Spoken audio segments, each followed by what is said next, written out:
Before we get started, maybe just stretch a little bit.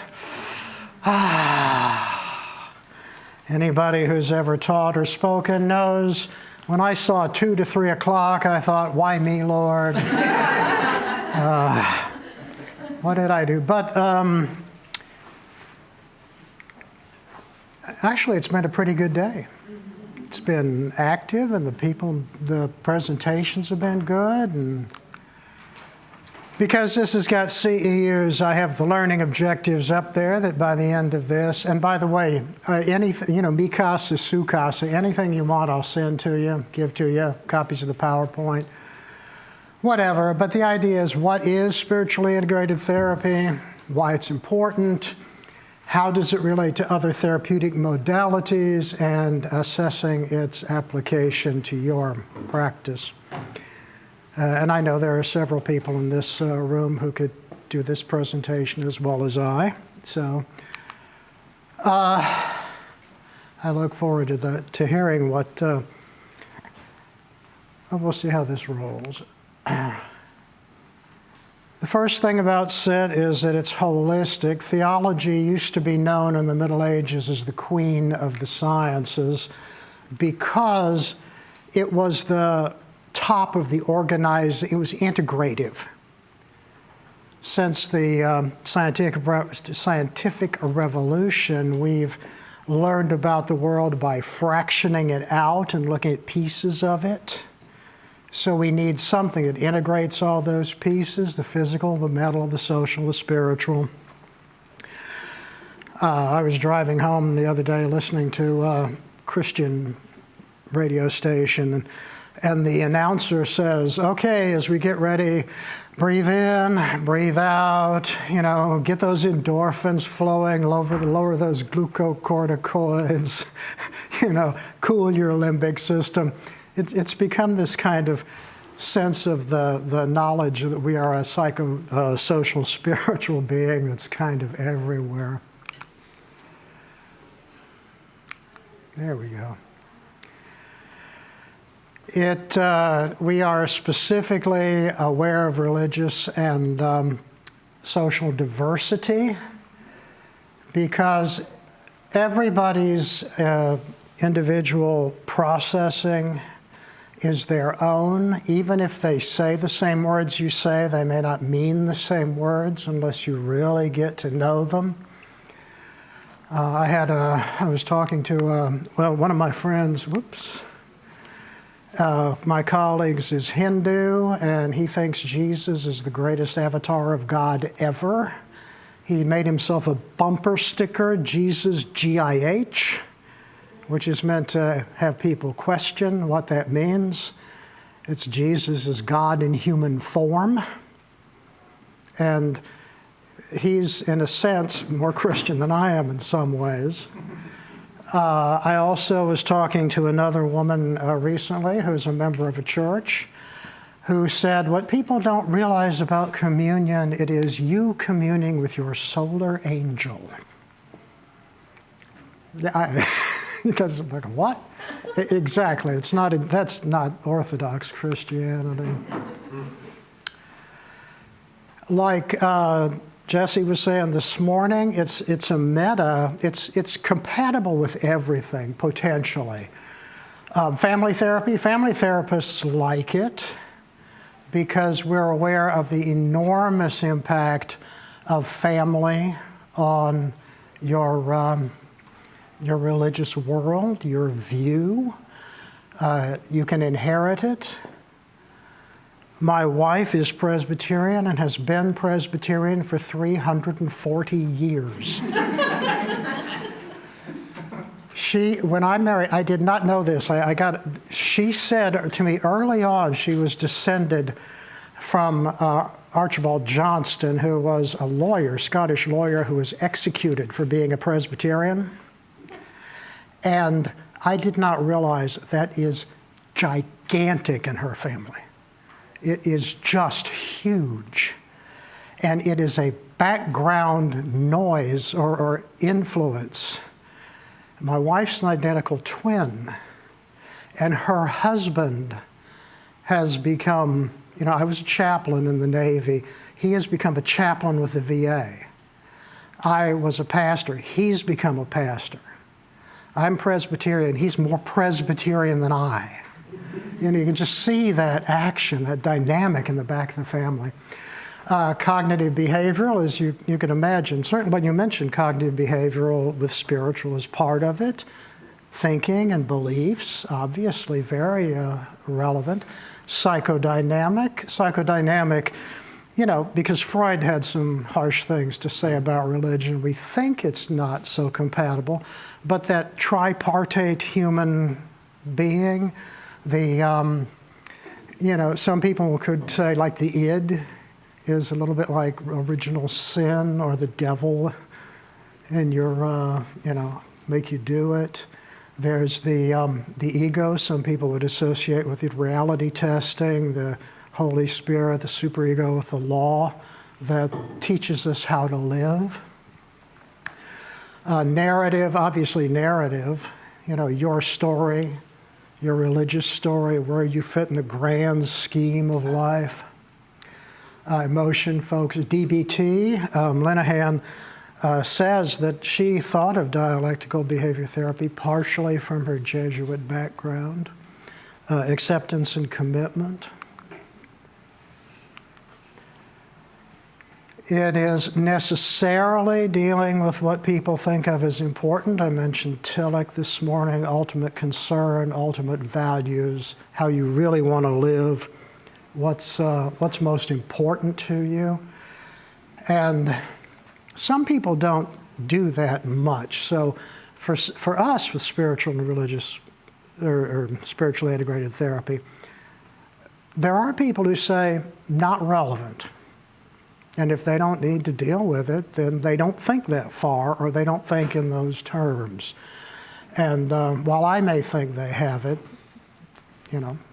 if they don't want to deal with it at a particular time, it's not yet. So why, since it's something that we share and we're aware of, why would we create a fairly substantial program to deal with it? Well, I think you all know that spiritual religious counseling can be done badly. I don't know, anybody got anything that comes to mind when you have examples of how it's been done badly? Oh, yeah. What I would call like spiritually avoided care, I think is really common. Mm-hmm. The topic comes up organically with the client, and the counselor just moves on to something else. Just kind of ignore it entirely, and by implication, it's not important. I know people who really react badly to that because it's a very important part of their identity or their wrestling. Some of us think of bad spiritual advice, frequently given well-intentionedly, like submitting to your spouse, which is sometimes not appropriate. Sometimes people are coercive. Some of the atheists I know were bullied by their religious mentors, and that left a sense that they weren't interested in it. We talked about this morning. It's a cultural fact of the United States. I mean, you said, 70% of the people have an overt statement of a spiritual belief. And if you add the people who have some kind of spiritual but not religious, that bumps it up into the 80s and 90s. There is a book called One Big Tent, which you might be interested in. It's the spiritual and religious experiences of the atheists and agnostics in AA.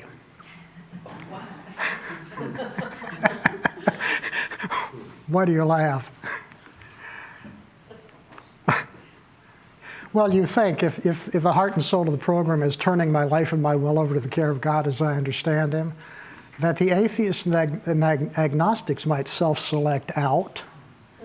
But there are a lot of them, and it's a fascinating little book because their spiritual experiences are not filtered through that religious lens. They're the, awe of the sunrise, the joy of the person you love, these interactions you have that you just feel that something big and beautiful and wonderful is going on. Now they have a hard time nailing it down, which you would expect, but it's a very pure kind of an early experience. We know that in tough times it can be very, very a very strong resource. In the military, you'd see that all the time, people who are separated, people who are in combat, people who are under major stress. How do you cope with some of the things you see and some of the stresses you're under? And people would acquire that sense that, God is in ultimate control. That I noticed people under very high stress situations, a lot of times that sense of the providence of God. That I don't know what the future holds, but I know who holds the future, that kind of an attitude. They have been associated, and again, we saw a lot of that this morning about the mental health benefits. It can be very healthy and very life-enhancing. What was it? Less drug use, more self-care. Some time ago, I read a study that said people who attend services regularly, and this also is differentiated from people who attend like clubs and social clubs regularly, lived an average of 7 years longer, 14 years if you're African American. So I'm going to a black church. The problems have been associated with declines in mental health, and we know that too. Especially that when you start down the who cares anyway, the alienation from God road, if it doesn't matter and who cares, and there's no purpose in my life that I need to take care of myself or anybody else, you can see some pretty serious declines in health, physical health. It can't be removed from counseling. I think it is actually inherent in humanity that we have that tendency to look at things from a bigger and bigger lens. We've developed enough of a memory. We know there's our past, and we predict our future, and we see ourselves somewhere in this journey. So I think it is inherent that we tend to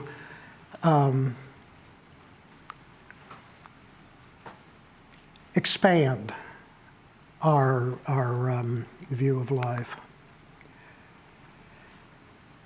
It's an aspect of the cultural sensitivity, like Jesse pointed out this morning, the ACA, the APA, and social workers. It got back into a requirement for mental health and for professionals under the multicultural lens. Because if I'm going to understand somebody, and I say, well, they're Hispanic, so I need to be sensitive to that. If you look at the list of cultures, a lot of cultures, the Slavic culture is associated with Orthodoxy. Hispanic is associated with Catholic. Northern European is associated with Protestant. That a religion is a part of our cultural heritage. 9/11 was huge. It created a great deal of hostility toward Islam. And it was, for a while, you remember, it woke up the new atheists. Remember that? Because you'd have Richard Dawkins and Daniel Dennett and Sam Harris and all those guys who were suddenly saying religion is not just a fact of life. Religion is sick. Religion creates that sort of thing. Now, I personally think they've kind of run their course, because their grand insight that religion can go bad, after they initially said it, most of us were like, really? Say it ain't so, you big teaser. I mean, we know it can. But so can atheism. And for a while there, they were like, oh, well, you know, the mass murders in China and the Soviet Union and Pol Pot and all of those officially atheist regimes, that's not us. And then they decided, okay, we can't do that. Do you think there's still, is 9/11 still an effect that anybody here is aware of? That whole experience of the turmoil about religion? I think it's more salient for millennials. That it was more, if you didn't hear that, it's more significant for the millennials, but Gen Z is kind of, they've passed that. And they, as I understand it, tend to be kind of an involved and curious and interested and aware generation anyway, open to a lot of things. So recovering from that sort of. We mentioned COVID because that was so extremely disruptive. I hear people saying, yeah, we're COVID kids, we're tough. The experience that they had of being delayed in school, disrupted in school. It was fascinating that the search for the words on prayer just went through the roof.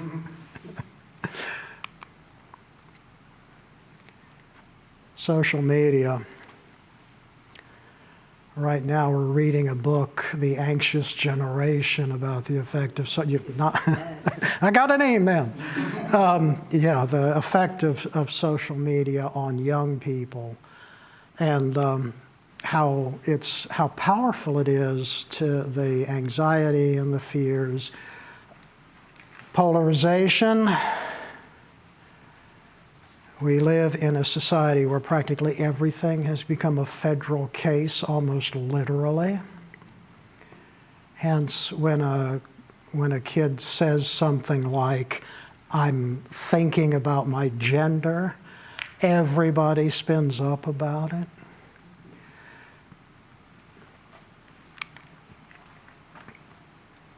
I do want to put in a little bit of a good word for being spiritual, but not religious. You know, some people want to get back to the basics. You know, the purpose of all this. What is the purpose of this whole enterprise? And, you know, the Dalai Lama says kindness. You can't read that, but Marcus Aurelius, who is a Stoic, and the 12-step groups are living, breathing Stoicism. And what he said was, live a good life. If there are gods and they are good, they will approve of you. If there are gods and they are not good, you don't want to serve them anyway. If there are no gods at all, when you die, you'll be dead. But you will have lived a good life, and you will be a credit to yourself and your family and your society.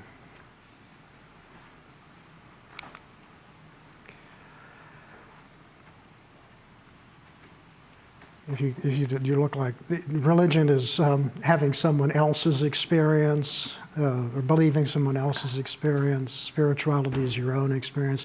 People want to get back to that immediacy, their own personal, real experiences. And Jung has this interesting take that God has fallen out of being contained within religion. God is incarnating, falling out of religion into human hearts. That God is incarnating, and our whole unconscious is in an uproar from the God who wants to know and to be known. Have you ever seen the video of Jung, that interview with Jung? It's on YouTube. It's great. One of the best things. They're asking him. You're talking about God, and said, did you believe in God? And he says, oh yes, viva Swiss reform. He says, okay, good. And then he says, do you believe in God now? And Jung goes, oh, that is difficult. I do not believe in God. I know God.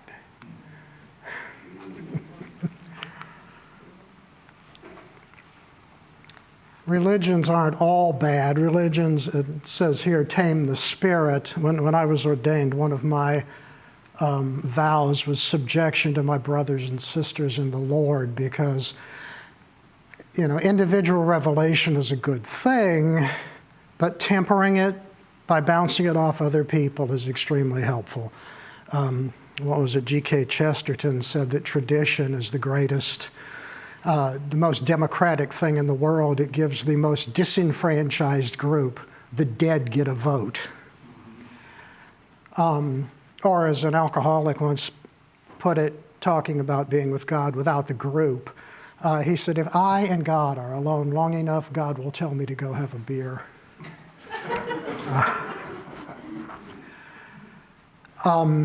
You get out of yourself, you get into relationship with other people. The church I belong to, we pray for each other constantly. And it's powerful because you learn what other people are going through. And you can be with them, and you can hear about them, you can talk to them.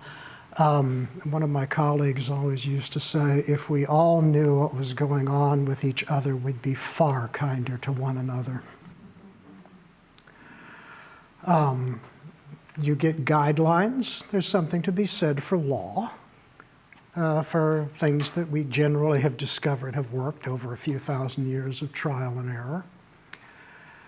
And like it says there, I do think people do have a tendency to think transcendently.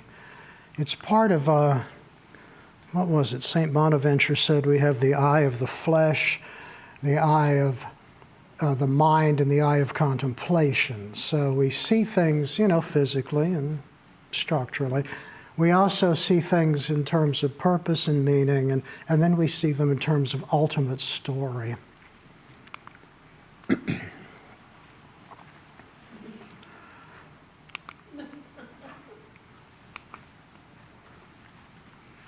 This is the discussion. People get all wrapped around the axle about spiritual beliefs and training, where they'll be asking about a belief. And what they forget is that spirituality is bigger than that. It's higher than that. It's broader than that. There's sometimes there's a rule in therapy that it's important to treat mood, because if you're like in a good mood, everything seems to work out. I mean, even if they give you bad news, you're like, that's okay, I'll handle it. And if you're in a bad mood, no good news counts. Nothing will make you feel good. There's a story about a king who set his advisors the task of creating him something that would make him happy when he was sad and sad when he was happy. They created him a ring, and what was engraved on it was, "This too shall pass." But you deal with people who've got questions, yes, there is meaning behind this reality, or no, there's no meaning behind this reality. Do I have a part to play in the universe? Am I of any significance, one way or the other? Am I forgivable? Or life is good, life is neutral, life is bad. One of Richard Dawkins' statements about the universe is that there is no evidence that there is anything in the universe at all but blind, pitiless indifference.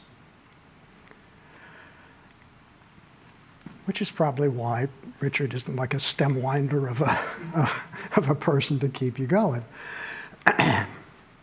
What do you think about that? Do you encounter people that you deal with, and it's like the frustration that you encounter? I have experienced frustration when what I'm dealing with is that existential commitment. It's not that they're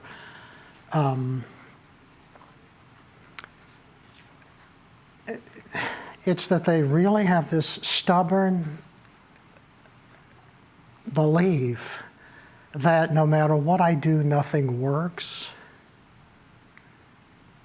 I see a lot of learned helplessness. That's one thing I see, is that people who, by the time they come for therapy, they have tried a lot of things and have got this kind of generalized worldview that says, well, whatever I do isn't going to work out.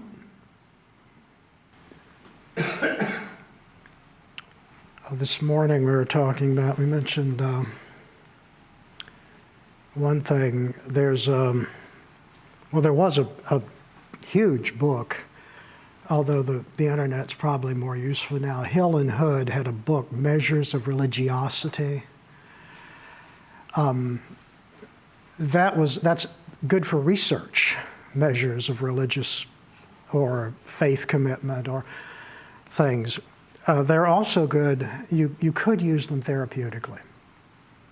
You can use them to, sort of like personality tests, where people are like, oh, I'm an INTP, I didn't know that. They start kind of perking up. I have this available as a handout. I could give it to John, and he can send it to anybody who wants it. But basically, this is the assessment piece.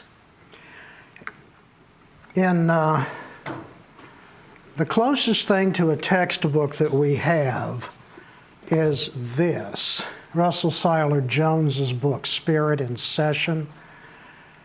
I mean, we rely on a lot of other books, Dr. Fox is among them, but and studies, but this is the one that's closest to our one book that we all share. And what he does is he embeds questions about spirituality and religion in the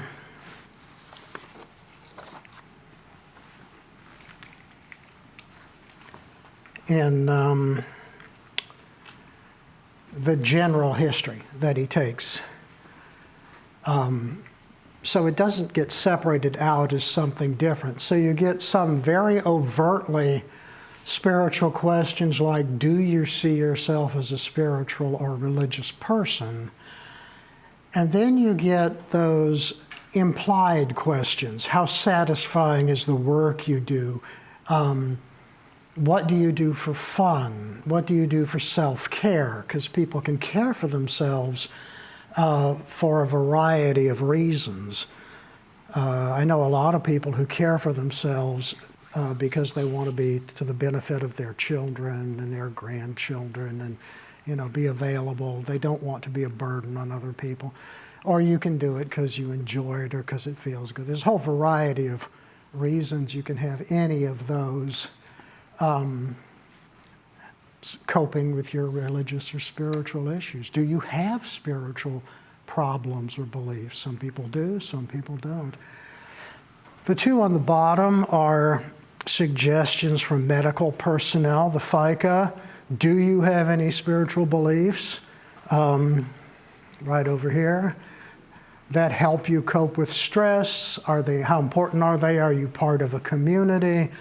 And how would you like them addressed in care? Very simple, very straightforward. Or the hope. That's a little more upbeat because it says, what gives you hope or strength or comfort? One of the nice things about spirituality is there are two nice things about it, I could say. One of them is that you can deal with the positive too. There is a danger, there has traditionally been a danger in therapy that you deal with your sadness and your unhappiness and your grief and your despair. And, you talk about those things long enough and everybody feels terrible. But to talk about what do you enjoy? How about this community? Who are you connected with? And one of the nice things that you have, if you have a spiritual community, there are things that are therapeutic, but they're not therapy. So like in the service, you'd see these young people. They'd be, they're 19 years old. They just got married. They've been married, 6 months. They're out in God knows where, California, and he's going to be floating around in the blue Pacific for 6 months. So he's going to be gone for half of their entire marriage. And you've got these, and they're just under enormous stress. All their connections are disrupted, and they're new places, and they're grieving their friends, and they're going from high school to being an adult. And you could hook them up with a family that's older, or they could go to a Bible study, for heaven's sake, where people talk about, you know what they talk about their frustrations and their fears and their joys and their sources of hope. And it's extremely connecting and extremely helpful. People tend not to want to assess spirituality, but one of the basic assessments, this is from Griffith and Griffith, if you can read it. Spiritual beliefs, practices, and communities are healthy when they point to solutions for life's problems, when they provide meaning, when they engender communion with others, and when their real effects on self and others move toward justice. They are unhealthy, they're harmful, when they obscure solutions, when they foster despair, or when they isolate people or generate animosity among them. If anybody's familiar with clinical pastoral education, Anton Boyson, who just had a psychotic break, when he came back and looked at the issues of, what's the difference between spiritual and crazy? I mean, I think of a guy who, has this big life-changing experience and we lock him up. Somebody else has this big life-changing experience and calls the moon his sister and the sun his brother and preaches sermons to birds. And we follow him around for 1,000 years because it's St. Francis of Assisi.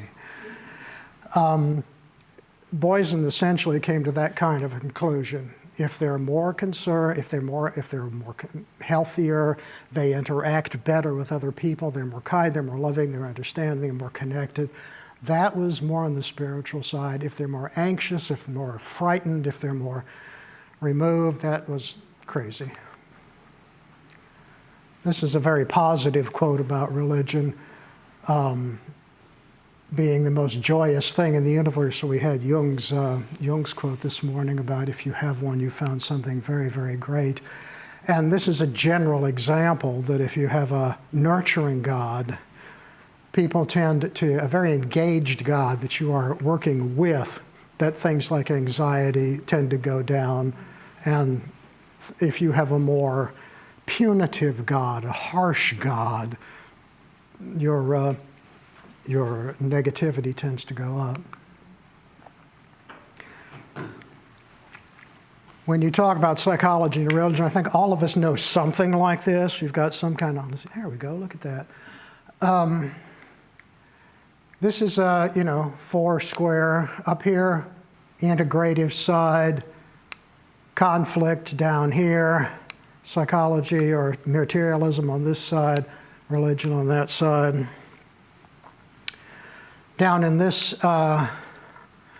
conflict, and the highly psychological side, that's where you get the Freud stuff. I think it's written in the law somewhere. Every presentation on religion and spirituality has to include a quote from Freud, preferably from Future of an Illusion. Ellis, although Ellis did come around at the end saying it's not totally bad necessarily. There are people like the neurotheologists or the social function of religion or the evolutionary value of religion.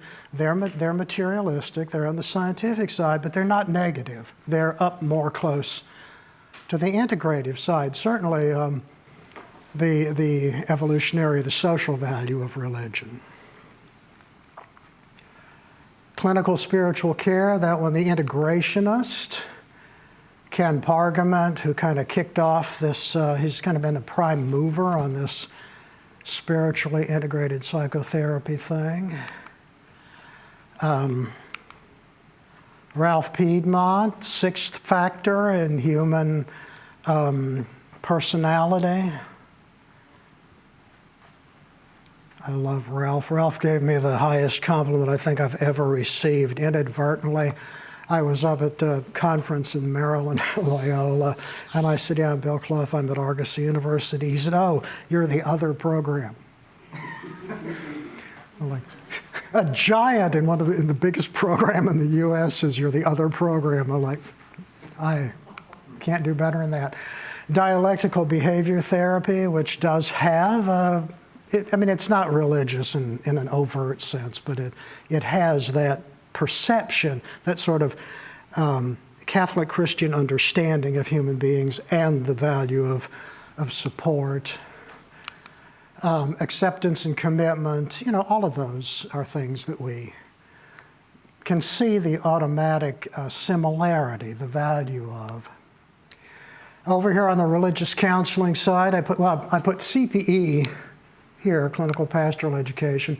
The American Association of Christian Counselors over there, they rely heavily on the best psychology, but they baptize it with Christian language.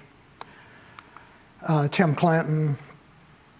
To be fair, they took an organization that was kind of obscure and, built it up into some. And a lot of people who study ethics like the AACC Code of Ethics, not because they have to follow it, but because it's explicit. It deals with it's very long and it deals with a lot of issues. And like the APA, and they tend to be a little vaguer, a little more aspirational. Down on this side, you have the people who are saying, look, we got it right. We don't need no psychology. Psychology is of the devil. Well, the Scientologists, what they say, psychology is of the devil. It's just harmful.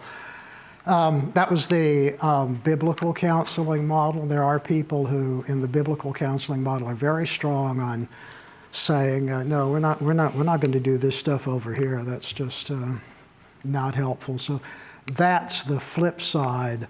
I've seen this among Buddhists for whom meditation is the answer to everything. My experience with Hindus has been no matter what you tell them, they're like, oh, we knew that already.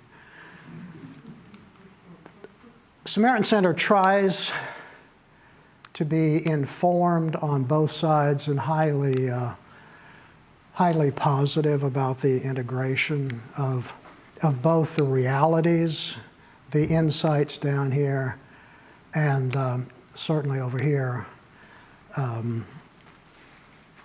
Our staff are 90% Christian. Our psychiatrist is Jewish, and I don't know. But we still are open, and we do want to make it clear you don't have to be Christian to come to Samaritan.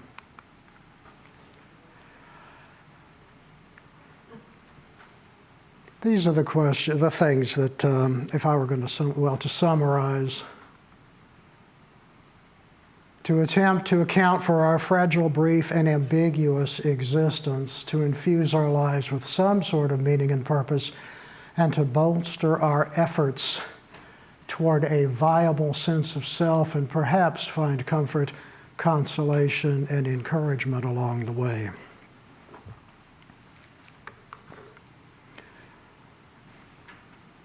Okay, that's it. Is that a wrap? Blessings.